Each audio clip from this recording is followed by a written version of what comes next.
Red alert, red alert. All hands to the battle station.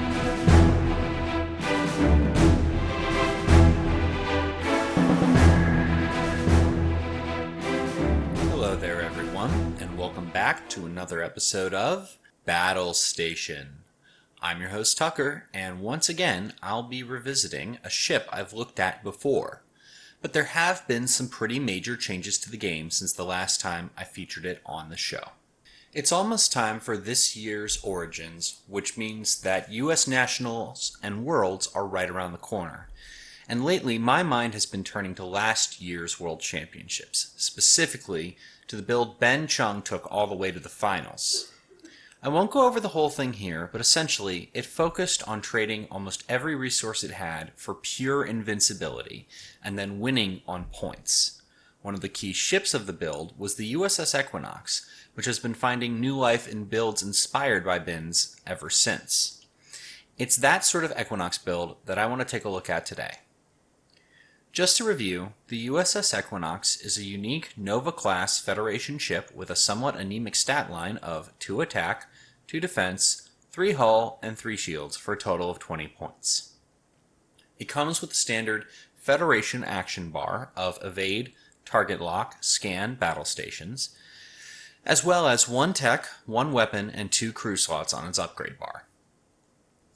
Its maneuver dial features green 1 and 2 straights and 1 banks, white 2 banks and turns, white 3 straights and banks, a white 4 straight, and red 3 turns and 1 reverse. For arcs, it comes with a 90-degree forward arc and a 90-degree rear arc. As always, its unique ability is the reason we're here in the first place. It reads, Action, disable 1 of your active shields. During the end phase this round, repair all of your damaged shields. That action is a big part of the advantage of this ship.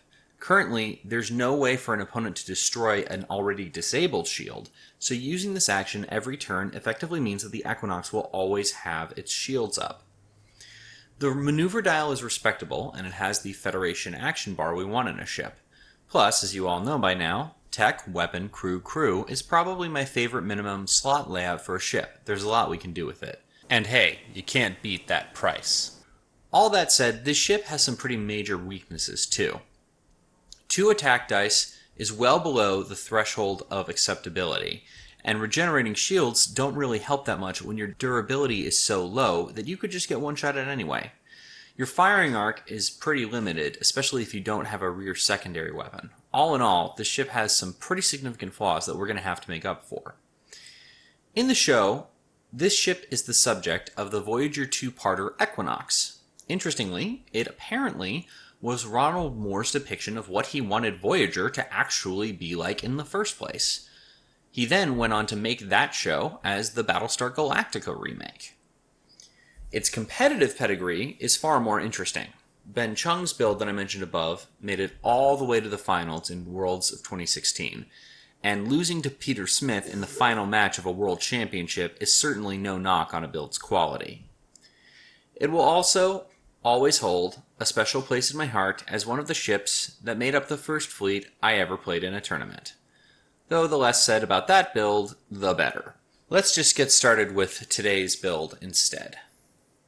The first thing we're going to do is boost the attack value of the Equinox a little bit.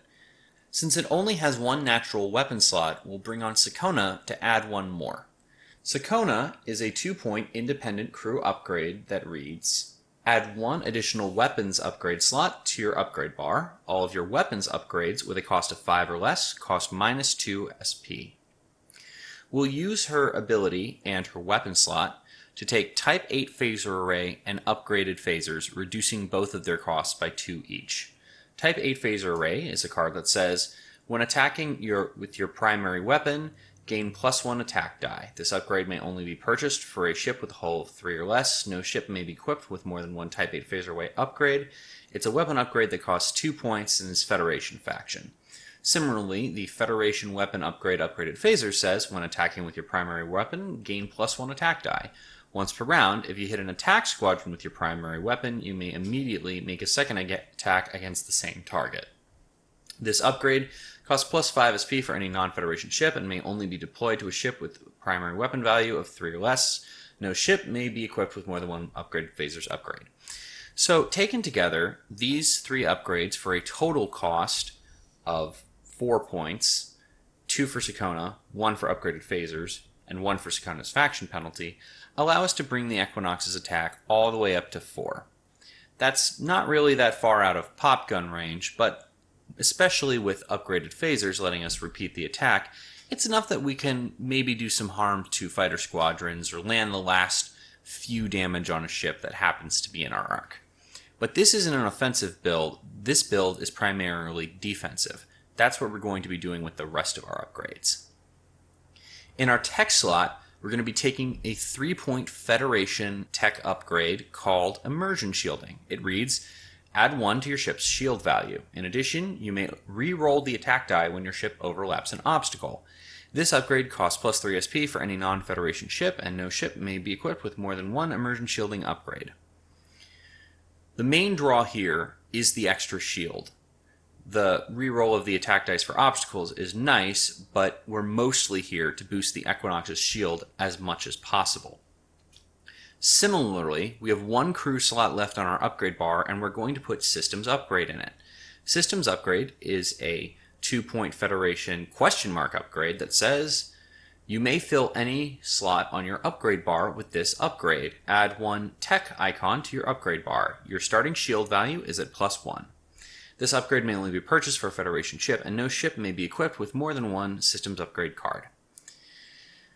The tech slot is going to be used for Unimatrix Shielding, which reads, add plus 2 to your ship's shield value. When defending against an attack from aboard ship, during the compare results step, you may disable up to 2 of your active shields to cancel an equal number of hit or crit results.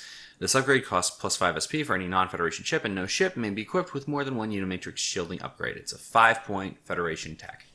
Again, the ability to say haha to magnetometric guided charges is nice, but it's not the major draw here.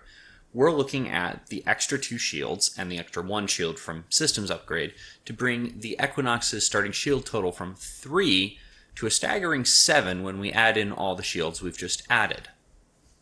That 7 shield value is going to give us a lot more durability. Disabling a shield to regenerate 2 more isn't really that special, but disabling a shield to regenerate 6 more is a different topic entirely.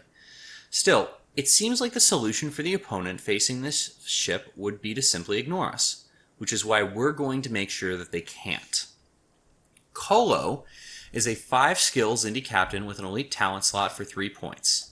His ability reads, when a friendly ship within range 1 of your ship is defending, during the declare target step, your ship may become the target of the attack instead of the friendly ship. Treat the attack as though your ship were at the same range as the friendly ship. This has an extremely strong synergy with the Equinox's ability to regenerate, especially because Kolo's ability requires neither an action nor an auxiliary power token. Keep in mind that since it also includes the when defending wording, it can be used on every attack. As one final touch, I'm going to give this build a little protection against some of the heat it might end up drawing. The only crew member on this ship is Sakona, which does nothing for you once the game actually begins, and Kolo has an elite talent slot. I'm going to fill it with Conditional Surrender. Conditional Surrender is a 3-point Ferengi elite talent that says, when your ship is attacked, before any dice are rolled, discard all of your crew upgrades to cancel the attack. You must have at least 1 crew upgrade on your ship in order to use this ability. Fortunately, we do, and since we don't care about that crew upgrade, we'll be happy to toss her out the airlock to cancel an attack against us. Combine that with the Equinox's souped up durability, and we've got a ship that can take a lot of punishment and help the other ships in your fleet to do so as well. The final build ends up looking like this. The USS Equinox for 20 points, Kolo for 4 points with faction penalty, Conditional Surrender for 4 points with faction penalty, Unimatrix Shielding for 5 points, Type 8 Phaser Array for 0 points with discount, Sakona 3 points for faction penalty, Upgraded Phasers 1 point with discount, Systems Upgrade 2 points, Immersion Shielding for 3 points, for a total on the ship of 42 points. I hope you enjoyed listening to today's episode about the tanky USS Equinox. If you did, please go ahead and give the show a good review on iTunes. I look forward to seeing you next time, but for now, stand down red alert and secure from Battle Station.